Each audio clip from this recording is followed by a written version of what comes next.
ಮನುಷ್ಯನಿಗೆ ನಿಶ್ಚಿಂತೆ ಯಾವಾಗ ಅದನ್ರಿ ಮನುಷ್ಯ? ಬಡತನಕ್ಕೆ ಉಂಬುವ ಚಿಂತೆ. ನನಗೆ ಬಡತನ ಐತಿ ಅಂತ ಹೇಳಿ ಊಟಕ್ಕೆ ಕಟ್ಟಕ್ಕೆ ಕೊಟ್ರೆ ಸಾಕು ಕಮಲೇಶ ಅಂತೀವ. ಊಟ ಸಿಗಾಕೈತಂದ್ರೆ ಉಡುವ ಚಿಂತೆ, ಬಡ್ಡಿ ಚಿಂತೆ ಚಲೋ ಆಕೈತಿ. ಬಡ್ಡಿ ಕೊಟ್ಟ ಅಂತ ಕೇಳಿದ್ರೆ ಇಡುವ ಚಿಂತೆ, ಇಡಾಕ ಕೊಟ್ಟಂದ್ರೆ ಹೆಂಡರ ಚಿಂತೆ, ಹೆಂಡ್ರ ಕೊಟ್ರಂದ್ರೆ ಮಕ್ಕಳ ಚಿಂತೆ, ಬದುಕಿನ ಚಿಂತೆ, ಕೆಡುವ ಚಿಂತೆ. ಎರಡು ಅನುಗಾಲವು ಚಿಂತೆ ಈ ಜೀವಕ್ಕೆ. ಅದಕ್ಕೆ ನಿಜಗುಂಡ್ರು ಲೆಕ್ಕ ಬರೆದ್ರಂತ ದೊಡ್ಡವರವರು. ನಿಜಗುಣ ಶಿವಯೋಗಿಗಳು ಲೆಕ್ಕ ಬರೆದಿಟ್ರಂತ. ನಮ್ಮ ಜೀವನದೊಳಗೆ ದುಃಖಗಳು ಎಷ್ಟು ಅದಾವ ಅಂತ ಕೇಳಿದ್ರೆ 100,000 ಕೋಟಿ ಉಂಟು. ಎಟ್ಟ 100,000 ಕೋಟಿ ಉಂಟು ಶಂಕರ ದುಃಖ. ಕುಂತು ವಿಚಾರ ಮಾಡ್ರಿ, ನೀವು ಕುಂತು ವಿಚಾರ ಮಾಡ್ರಿ ದುಃಖಗಳು ಎಷ್ಟು ಅದಾವ ಅನ್ನೋದು ವಿಚಾರ ಮಾಡಿದ್ರೆ ಗೊತ್ತಾಕೈತೆ. ಏನಂತ ಕೇಳಿದ್ರೆ ಅದಕ್ಕೆ ಅವ್ರು ಇನ್ನೊಂದು ಕಡೆ ಅಂದ್ರೆ ನಿದ್ರೆ ಬಾರದಿದೆನ್ನ ಪರಿಭವ ದುಃಖ ಸಮುದ್ರ. ನಿದ್ದಿನ ಬರೋದಿಲ್ಲ ಎಪ್ಪ ನನಗೆ ನೆನಪಾದ್ರ ಅಂತಾರೆ.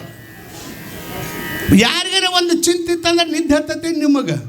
ಬೆಳತಾನ ಹಸಿಗೆ ಮೇಲೆ ಗಾದಿ ಮೇಲೆ ಓಡಾಡ್ತಾರೆ. ಅದ್ರ ಎಂಥ ಬೇಕಾದ ಡಂಡ್ಲಪ್ಪ ಗಾದಿ ಇರಲಿ, ನಿದ್ದಿನ ಹತ್ತದಲ್ಲಿ ಇವು ಚಿಂತೆ. ಅದಕ್ಕೆ ದೊಡ್ಡವರ ಜ್ಞಾನಿಗಳಂತಾರೆ ನನಗೆ ನಿದ್ರೆ ಬರುವಲ್ಲಾಗೈತೆ. ಯಾಕಂದ್ರೆ ಈ ಸಂಸಾರ ಸಾಗರ ಏನದಲ್ಲ, ಈ ಪ್ರಪಂಚದ ಸಾಗರ ಏನದಲ್ಲ, ಈ ದುಃಖದ ಸಮುದ್ರ ಏನದಲ್ಲ, ಈ ದುಃಖಗಳನ್ನು ನೆನಪು ಮಾಡಿಕೊಂಡು ಒಂದು ಸೂಕ್ಷ್ಮ ವಿಚಾರ ಮಾಡ್ಕೊತ ಬರ್ರಿ ನೀವು. ತಾಯಿ ಗರ್ಭ ಹಿಡ್ಕೊಂಡು ನಾವು ಸಾಯುವವರೆಗೆ ದುಃಖ ಮರ್ಕೊತ ಬಂದದ್ದು. ಇವತ್ತು ಬಾಳೆ ನಡೆದೈತೆ, ನೆನಪಿದ್ದರೆ ನಮಗೆ ನಿದ್ದಿನ ಬರೋದು. ತಾಯಿ ಗರ್ಭದೊಳಗೆ ಆರಾಮಿದ್ರಿ,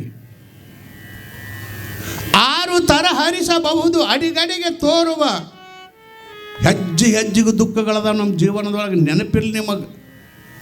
ದೊಡ್ಡವ್ರಿಗೆ ನಿದ್ದೆ ಬರುವಲ್ಲಾಗೈತೆ ಅಂತಾರೆ. ನಮ್ಗೆ ಯಾಕೆ ನಿದ್ದೆ ಬರ್ತೈತ್ರಿ? ಆರಾಮ್ ಬಿದ್ದಿರ್ತೀವಿ ನಾವು. ಯಾಕಂದ್ರೆ ಅದೇನು ಓದ್ತಾರೆ ನಮ್ಮ ಕಡೆ, ಚಿಂತಿಲ್ದು ಕೋಣ ಸಂತ್ಯಾಗ ಮಾಡ್ಕೊಂಡು. ಯಾಕಂದ್ರೆ ಅದ್ರ ಬಗ್ಗೆ ವಿಚಾರ ಮಾಡಿಲ್ಲ. ಸಂಸಾರದೊಳಗೆ ನಡೆದು ಬಿಟ್ಟದ ನಮ್ಮ ಜೀವನ. ಅದ್ರ ಕಡೆ ವಿಚಾರ ಇಲ್ಲ, ನಾವು ವಿಚಾರ ಮಾಡಿಲ್ಲ. ತಾಯಿ ಗರ್ಭದೊಳಗೆ ದುಃಖ ಚಲೋ ಅದಾವ ನಮಗೆ. ಸುಮ್ಮನೆ ಹೇಳ್ತೀನಿ ನಾನು ನಿಮಗೆ, ಬರೀ ಏನಾರು ಹೇಳೋದು ಬೇಡ. ತಾಯಿ ಗರ್ಭದೊಳಗೆ ಆರಾಮ ಅದೀವಿ ಅಂತ ತಿಳಿದಾರೆ. 1 ತಾಸು ಪ್ರವಚನ ಹೆಚ್ಚು ಮಾಡಿದ್ನಂದ್ರೆ ದುರ್ಗೋನ ಬ್ಯಾನಿ ಬಂದಾಗ ಕೈಕಾಲು ಸಟಿಸ್ತೀರಿ ನೀವು. ಇಲ್ಲಿ ಕಾಲು ತೆಗಿದವರು, ಕೈ ತೆಗಿದೇನು, ಕುಡಿಸೋದೇನು, ಗೋಣ್ ಮುರಿದೇ ಆಡೋದೇನು, ಯಾವಾಗ ಬಿಡ್ತಾನೆ ಸ್ವಾಮಿ ಅನ್ನೋದು ಮಹೋತ್ಸವ ನೋಡೋದೇನು. ನಾನು ನಿಮ್ಮನ್ನು ಕೇಳ್ತಾನೋ ಎಷ್ಟು ದುಃಖ. ಈಗ ಕೈಕಾಲು ಅಕಸ್ಮಾತ್ ಬಾಡ್ತಕ್ಕ ಕುಂಡ್ರಾನ ಮೊಳಕಾಲು ನೋವು ಅದು ಚಲೋ ಆಕಾವಿಲ್ರಿ. ಇದು ನೋವಲ್ಲ, ಇದು ದುಃಖನ. ಈಗ ನಾನು ನಿಮಗೆ ಹೇಳಕತ್ತೇನೆ, ಈ ದುಃಖಗಳನ್ನು ಇಲ್ಲಿ ಹೊರಗೆ ಬಂದಾಗ ಇಟ್ಟ ತಾಯಿ ಗರ್ಭದೊಳಗೆ 9 ತಿಂಗಳ ಕುಕ್ಕುಟ ಆಸನದೊಳಗೆ ಕೂತಿದ್ರಿ. ಅಳಿಗಾಡಕ್ಕೇನು ಜಾಗ ಇತ್ತು, ಆಕಳು ಸಾಕ ಜಾಗ ಇತ್ತು, ಕೈಕಾಲು ಉದ್ದ ಮಾಡೋಕೆ ಜಾಗ ಇತ್ತು. ಏನು ಕಮ್ಮನ ಜಾಗದಾಗ ಕೂತಾರೆ ನೀವು. ತಾಯಿ ಗರ್ಭ ಮೆದ್ದದ ಹಡಿಕೆ ಮೂತ್ರದ ಕುಡಿಕೆ ಸುಡಲಿ ದೇಹವ. ಅದೇನು ಕಮ್ಮನ ಜಾಗ 10 ಹೊಡ್ಕೊಂಡು ಕೂತಾರೆ. ಎಲ್ಲಿ? ತಾಯಿ ಗರ್ಭ. ಎಂತಾದ್ರಿ? ಮಾಂಸ, ರಕ್ತ, ಕೀವು ಎಲ್ಲ ಎಲುವಿನ ಸಂಧಿ ಒಳಗೆ ತಾಯಿ ಗರ್ಭದೊಳಗೆ ಕುಂತೀವಿ ನಾವು.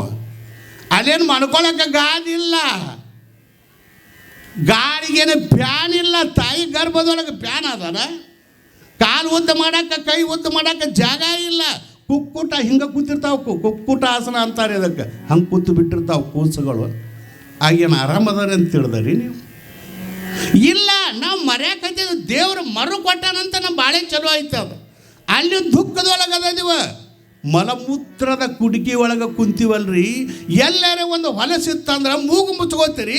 ನೀವು ಕುಂತದ ಜಾಗನ 9 ತಿಂಗಳು ಅಲ್ಲೇ ಕುಂತಾರೆ. ಅದ್ರ ಬಗ್ಗೆ ವಿಚಾರ ಮಾಡ್ಯಾರಿ ನೀವು? 100 ಕೋಟಿ ಉಂಟು ಶಂಕ. ಅಷ್ಟ ಅಲ್ಲ, ಅಲ್ಲೇ ನಿಮಗೇನು ಕ್ರಿಮಿಗಳು ಕಡಿತಾವ, ಕೀಟ ಕಡಿತಾವ. ಅದರೊಳಗೆ ತಿನ್ನಬಾರ್ದು ತಿಂದು ನಮ್ಮ ಹೋಗಳಿಗೆ ಏನೋ 10 ನೋಡೋ ಏನೋ ಅಂದ್ಬಿಡೋದಪ್ಪ ಬಂಕಿ. ನಿಮಗೆ 10 ಬಾರದು ಹತ್ತಿದ್ವು ಅಂದ್ರೆ ಕುಳ್ಳು ಸಾಲುವುದಿಲ್ಲ, ಮಣ್ಣು ಎರಿ ಮಣ್ಣು ಸಾಲುವುದಿಲ್ಲ, ಹುಣಸಿಕಾಯಿ ಸಾಲುವುದಿಲ್ಲ, ಇನ್ನೂ ಭಾಳ ಅದಾವ.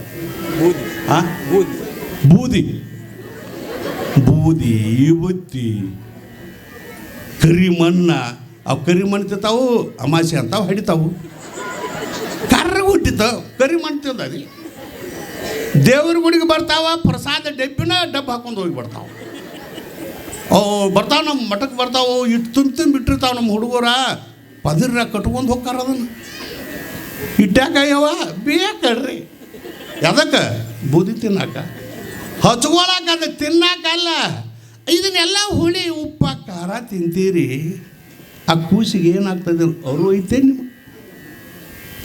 ನಿಮಗೆ ಬೇಡ ಆ ಕೂಸಿಗೆ ಅಲ್ಲಿ ಒಂದು ನಾ ಹೇಳಕತ್ತಿದ್ದು ದುಃಖ ಎಷ್ಟು ಅದಾವ ಅಲ್ಲಿದ ಚಲೋ ಐತಿ ನಮಗೆ ಆಗ ಮೈ ಗದ ಗದ ಗದ ಉಪ್ಪ ಖಾರ ತಿಂದ ಮೇಲೆ ಅದು ಆ ಶರೀರ ಸೂಕ್ಷ್ಮವಾಗಿರುವಂಥ ಪಿಂಡ ಇರ್ತದಲ್ಲ ಆ ಕೂಸಿಗೆ ಹತ್ತಿದ ಕೂಡಲೇ ಅದು ಗದ ಗದ ಗದ ಗದ ನಡಗತೈತಿ ನೀವೇನೈತೀರಿ ಅಂದಿದ್ರ ನಿಮ್ಮ ಮನ್ಯಾಗ ಅದನ್ನಾಗ ಹೇಳಾಗ್ತೇವೆ ನೋಡಿ ಉಲ್ಕಾಕೈತೈತಿ ಉಲ್ಕಾಲಕ್ಕೆ ಹತ್ತಿಲ್ಲ ಶಂಕ ಹೊಡ್ಯಾಕೈತಿರ್ತೈತಿ ಒಳಗೆ ತಾಯಿ ಗರ್ಭದೋಳು ಎಷ್ಟು ದುಃಖ ರೀ ತಾಯಿ ಗರ್ಭದೊಳಗೆ ಗೊತ್ತಾಗದ ಅಷ್ಟ ಅಲ್ಲ ತಾಯಿ ಗರ್ಭದಿಂದ ಹೊರಗೆ ಬರುವತ್ನಾಗ 1000 ಸಿಡಿಲ ಬಡದಟ್ಟು ದುಃಖ ಆಕೈತಿ ಅನ್ನೋದು ಶಾಸ್ತ್ರ ಹೇಳ್ತದೆ ತಾಯಿ ಗರ್ಭದಿಂದ ಕೂಸು ಹೊರಗೆ ಬರಬೇಕಾದ್ರೆ 1000 ಸಿಡಿಲು ಬಡದಟ್ಟು ದುಃಖ ಆಗ್ತದಂತ ಬಂದ ಮೇಲೆ ತರೇನು ಸುಖ ಆಕೈತಿ ಅಂತ ತಿಳಿದೇರಿ ನಿನ್ನ ಮಲಮೂತ್ರದೊಳಗೆ ನೀನ ಒಳ್ಳೆಯಾಡ್ತಿಪ್ಪ ಅಲ್ಲೇ ಒಂದಕ್ಕೆ ಅಲ್ಲೇ ಅಡ್ಡಕ್ಕೆ ಮಾಡ್ಕೊಂಡು ಅಲ್ಲೇ ಬಿದ್ದು ಅದರಾಗ ಬಿದ್ದು ಉಳ್ಳಾಡ್ತೀವಿ ತಾಯಿ ನೋಡಿದಾಗ ನೀನು ಸ್ವಚ್ಛ ಮಾಡೋದಲ್ಲ ಅಷ್ಟ ಅಲ್ಲ ನೀ ಹಸಿದಿದ್ದಿ ಅಂದ್ರೆ ಎದಕ್ಕೆ ಅಳ್ತಿ ಅನ್ನೋದು ನಮ್ಮ ತಾಯಿಗಳಿಗೆ ಗೊತ್ತಾಗೋದಿಲ್ಲ ಅಜ್ಮಸ್ ತಾಯಿ ದೊಡ್ಡಕ್ಕೆ ಅಂತೇಳಿ ಏನೋ ಮಾಡ್ತಾಳೆ ನೀರಡಿಸಿ ಅಳ್ಳಾಕತ್ತಿರ್ತಿ ಹಸು ಆಗಿತ್ತ ಊಟ ಮಾಡಿಸ್ತಾಳೆ ಹಸುದಿರ್ತೀಯ ನೀರು ಕುಡಿಸ್ತಾಳೆ ಏನು ಒಂದಕ್ಕೊಂದು ಸಂಬಂಧ ಒಟ್ಟು ನಮ್ಮ ಜೀವನ ದುಃಖಮಯ ಐತಿ ವಿಷಯದೊಳಗೆ ದುಃಖ ಅದ ಮುಪ್ಪಾನ ಅವಸ್ಥೆ ಒಳಗೆ ದುಃಖ ಅದ ಹಾಗನಕ ನೋಡ್ರಿ ಮುಪ್ಪ ಅವಸ್ಥೆ ಅಂದ್ರೆ ಮುಗಿದ ಹೋತಲ್ಲ ಹೆಜ್ಜೆಗೆ ನಮ್ಮ ಜೀವನ ದುಃಖದ 100,000 ಕೋಟಿ ಉಂಟು ಶಂಕರ ಇಷ್ಟು ಲೆಕ್ಕ ಮಾಡಿದರೆ ಅವರು 100,000 ಕೋಟಿ ಉಂಟು ಶಂಕರ ಅಂತೇಳಿ ಪೆನ್ನ ನೋಟ್ಬುಕ್ಕ ತೊಗೊಂಡು ಲೆಕ್ಕ ಮಾಡಿ ತೆಳಗೆ ಪೆನ್ನ ನೋಟ್ಬುಕ್ಕ ಇಟ್ಟು ಬ್ಯಾಡ ಎದ್ರಂತ ಮತ್ತೊಂದು ದುಃಖ ಬತ್ತಂದ್ರೆ ಬರಿದ ಬೇಡ ಇಲ್ಲ ಬರಿದೆ ಬೇಡ ಅಂಥೇಳಿ ನಿಜಗೊಂಡು ಒಂದು ಪದ್ಯ ಹಾಡಿದಾರ ಹವನಿಸ ಬಾರದ ಹಲವು ದುಃಖಗಳನ್ನು ಲೆಕ್ಕಕ್ಕೆ ಬಾರದಷ್ಟು ದುಃಖಗಳದಾವಪ್ಪ ಗುರುವೇ ಅಂತ ಹೇಳಿ ಆಗ ಏನು ಅಂತ ಕೇಳಿದ್ರೆ ಇದು ಯಾರಿಂದ ಹೋಗ್ತದೆ ಈ ಪ್ರಪಂಚ ದುಃಖಮಯ ಅದ ಅನ್ನೋದು ನಾ ಹೇಳಕ್ಕೇನು ಅಂತ ಕೇಳಿದ್ರೆ ಈ ಪ್ರಪಂಚ ನೋಡಾಕ ಚಂದ ಕಾಣಿಸ್ತದೆ ನಮ್ಮ ಜೀವನ ಪ್ರಪಂಚ ಅಂದರೆ ಏನು ಮೊದಲು ನಿಮ್ಮನ್ನು ಕೇಳ್ತಾನ ಪ್ರಪಂಚ ಸಂಸಾರ ಅಂದರೆ ಏನು ಅಂತ ಕೇಳಿದ್ರೆ ಒಂದು ಮದುವೆಯಾದರೆ ಸಂಸಾರ ಅಂತಲ್ಲ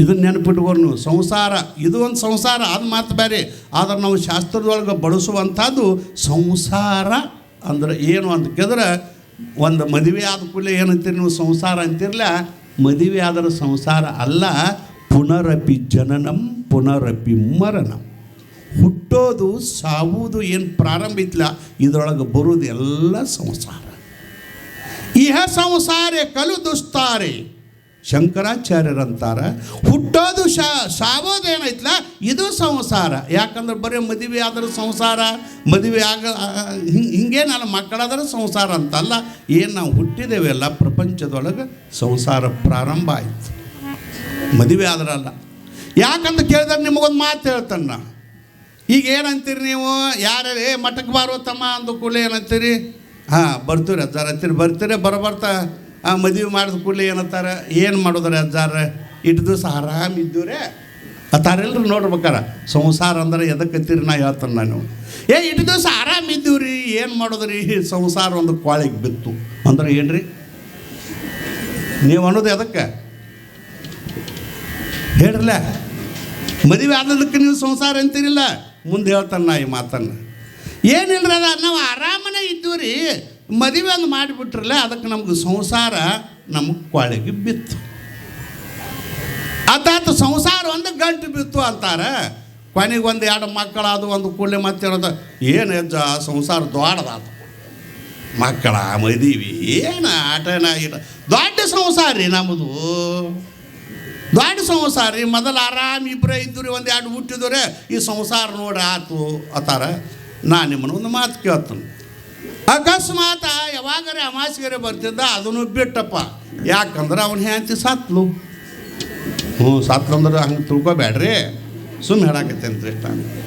ಅವನು ಹೆಂಡತಿ ಸತ್ಲು, ಅದನ್ನು ಬಿಟ್ಟವ. ವರ್ಷದಾಗ ಒಮ್ಮೆ ಬರಾಕೈತದ. ಯಾಕೋ ಕೇಳ್ಬೇಕು ಅವನು, ಯಾಕೋ ಮೊದಲು ಬರ್ತಿದ್ದಿ ಈಗ ಅದನ್ನು ಬಿಟ್ಲೆ ಅಂದ ಕೂಡಲೇ ಏನಂತಾನವ? ಏನು ಮಾಡೋದ್ರಿ ಅಜ್ಜಾರ? ಎಲ್ಲ ಸಂಸಾರ ಭಾರ ನನ್ನ ಮೇಲೆ ಬಿತ್ತು ಅತಾನಿಲ್ಲ. ನಾನು ತಿಳಿಯಾಕತ್ತೈತಿಲ್ಲ ನಿಮಗೆ ತಿಳಿಲಂತ ಹೇಳಾಕತ್ತೇನೆ. ಎಲ್ಲ ಸಂಸಾರದ ಭಾರ ನನ್ನ ಮೇಲೆ ಬಿತ್ತು. ಯಾಕಂದ್ರೆ ಹ್ಯಾಂತಿ ಸತ್ತಳು. ನಾನು ನಿಮ್ಮನ್ನು ಕೇಳಾಕತ್ತೇನೆ ಮೊದಲು ಮತ್ತು ಹ್ಯಾಂತ ಸತ್ತಾಳಂದ್ರೆ ಸಂಸಾರ ಸಾಯ್ತಲ್ಲ. ಸಂಸಾರ ಎಲ್ಲಿ ಚಾಲು ಮಾಡ್ಯಾರ ನೀವು? ಆರಾಮಿದ್ದೀನಿ ರೀ, ಮದುವೆ ಅಂದು ಮಾಡಿದ್ರು ಸಂಸಾರ ನಾನು ಕ್ವಾಳಿಗೆ ಬಿತ್ತೈತಿ.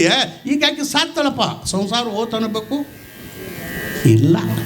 ಇದಕ್ಕೆ ಸಂಸಾರ ಹ್ಯಾಂತ ಅದಕ್ಕೆ ಮಕ್ಕಳ ಇದು ಸಂಸಾರ ಅಲ್ಲ. ಜನನ ಮರಣ ಹುಟ್ಟಿದೀವಿ ಈ ಬಂಧನದೊಳಗೆ, ಭವಸಾಗರದೊಳಗೆ ಹುಟ್ಟಿದೀವಲ್ಲ, ಇದೆಲ್ಲ ಸಂಸಾರ. ಅದಕ್ಕಾಗಿ ಸಂಸಾರ ಅಂದರೆ ಯಾವುದಕ್ಕೆ ಅನ್ನಬೇಕಂದ್ರೆ ಅಕ್ಕ ಮಹಾದೇವಿ ಅಂತಾಳ, ನಾ ಹುಟ್ಟಿದಲ್ಲಿ ಸಂಸಾರ ಹುಟ್ಟಿತ್ತು. ಸಂಸಾರ ಅಂದರೆ ಎದಕ್ಕೆ? ಹೆಂಡ್ರ ಮಕ್ಕಳ ಪ್ರಪಂಚ ಹೊಲ ಮನಿ ಇದು ಸಂಸಾರ ಅಲ್ಲ. ನಾನು ನನ್ನದು ಅಂತೇಳಿ ನಮ್ಮ ಮನಸ್ಸಿನೊಳಗೆ ಬಂತು ಅಂದ್ರೆ ಅದು ಸಂಸಾರ ಅಂತ ತಿಳ್ಕೋರಿ. ಅದಕ್ಕಾಗಿ ಆ ಸಂಸಾರ ನೋಡಾಕ ಸುಖಮಯವಾಗಿದ್ರು ದುಃಖಮಯ ಸಂಸಾರ ಅದ. ನಾವೇನು ಅಂತ ಕೇಳಿದ್ರೆ ಅದು ನಾವೇ ಮಾಡಾಕತ್ತೀವ, ನಮ್ಮಿಂದರ ನಡೆದೈತಿ ಅಂತೇಳಿ ಏನು ಭ್ರಮ ಐತಲ್ಲ, ಇದು ನಿನಗೆ ಸಂಸಾರ. ಸಂಸಾರ ಅಂದರೆ ಇದಕ್ಕೆ ಇರಬೇಕು. ಅದಕ್ಕೆ ಅದರೊಳಗೆ ದುಃಖ ಅದ, ಸುಖ ಇಲ್ಲಪ್ಪ. ಅದಕ್ಕಾಗಿ ಅಧ್ಯಾತ್ಮ ಈಗೇನು ನೀವೆಲ್ಲ ಕೇಳಾಕತ್ತೀರಲ್ಲ, ಎಷ್ಟು ಆನಂದ ಅದಾರೆಲ್ಲ. ಈಗ ಮರೆತು ಬಿಟ್ಟಿರಿ ನೀವು. ಮನ್ಯಾಗಂದ್ರೆ ಪ್ರಪಂಚ ಸಂಸಾರ ಬಂಧನ ಅಂದರೆ ಇರೋದ, ಅದೆಲ್ಲ ಮನಸ್ಸಿಗೆ ಏನೋ ಒಂಥರ ತ್ರಾಸು ಇರೋದ ಅಲ್ರಿ. ಆದರೆ ನೀವು ಇಲ್ಲಿ ಯಾಕೆ ಬಂದರಿ ಅಂದ್ರೆ ಆ ಸಂಸಾರದ ಬಾಧೆಯನ್ನು, ಆ ಚಿಂತೆಯನ್ನು, ಆ ನೋವನ್ನು ಮರಿಬೇಕಂತನೇ ಇಲ್ಲಿ ಬಂದರಿ. ಹೌದಲ್ಲ? ನಿಮಗೇನು ಇಲ್ಲಿ ಬಂದ್ರೆ ಒಂದು 10,000 ರೂಪಾಯಿ ಕೊಡ್ತಾರೋ? ಇಲ್ಲ. ಊಟದ ಆಸೆಗಾಗಿ ಬರ್ತೀರಿ. ನಿಮ್ಮ ಮನ್ಯಾಗೇನು ಊಟ ಇಲ್ಲ. ಇಲ್ಲಿ ಪಾಳೆ ಹಚ್ಚಿ ಇಲ್ಲಿ ನಿಂತು ಇಟ್ಟು ಬೆಳತಾನ ನಿದ್ದಿಗೆಡೋದು ಕಾರಣ ಏನು ಅಂತ ಕೇಳಿದ್ರೆ ಆ ನೋವುಗಳ ಏನು ಜೀವನದೊಳಗೆ ಬರುವಂಥ ನೋವುಗಳದಾವಲ್ಲ, ಆ ನೋವುಗಳ ಮರೆಯುವಂಥ ಶಕ್ತಿ, ಮರೆಸುವಂಥ ಶಕ್ತಿ ಅದು ಕಮಲೇಶ್ವರನ ಸಾನ್ನಿಧ್ಯದೊಳಗೆ ಅಧ್ಯಾತ್ಮದೊಳಗೆ ಐತೆ ಅಂತ ನೀವೆಲ್ಲ ಬಂದರೆ ಹೊರತಾಗಿ ಅಲ್ಲಿ ಇಲ್ಲ. ಇದೇನಾರ ಲಾಭ ಅಂತಲ್ಲ, ಏನು ಯಾರಿಗೂ ಏನು ಕಡಿಮೆ ಇಲ್ಲ. ದೇವರು ಎಲ್ಲ ಕೊಟ್ಟನ. ಜೀವನದೊಳಗೆ ಶಾಂತಿ ಸಮಾಧಾನ ಸಿಗೋದದು ಅಧ್ಯಾತ್ಮದಲ್ಲಿ, ಶರಣರ ಮಾತಿನಲ್ಲಿ, ಮಹಾತ್ಮರ ವಚನದಲ್ಲಿ, ಶಿವಯೋಗಿಗಳ ಸಂತರ ಮಾತಿನೊಳಗೆ ದೊಡ್ಡ ತಾಕತ್ತದ ರೀ. ಬಹಳ ತಾಕತ್ತದ. ಮಾತೆಂಬುದು ಜ್ಯೋತಿರ್ಲಿಂಗ ಅಲ್ಲಮ್ಮ ಪ್ರಭುಗಳಂತಾರೆ. ಮಹಾತ್ಮರ ಮಾತು, ಶಿವಯೋಗಿಗಳ ಮಾತು ಏನು ಬಿಡ್ರಿ, ಅವರೇನು ಒಂದೆರಡು ಮಾತು ಹೇಳ್ತಾರಂತ ಯಾರೂ ತಿರಸ್ಕಾರ ಮಾಡಕ್ಕೆ ಹೋಗ್ಬೇಡಿ.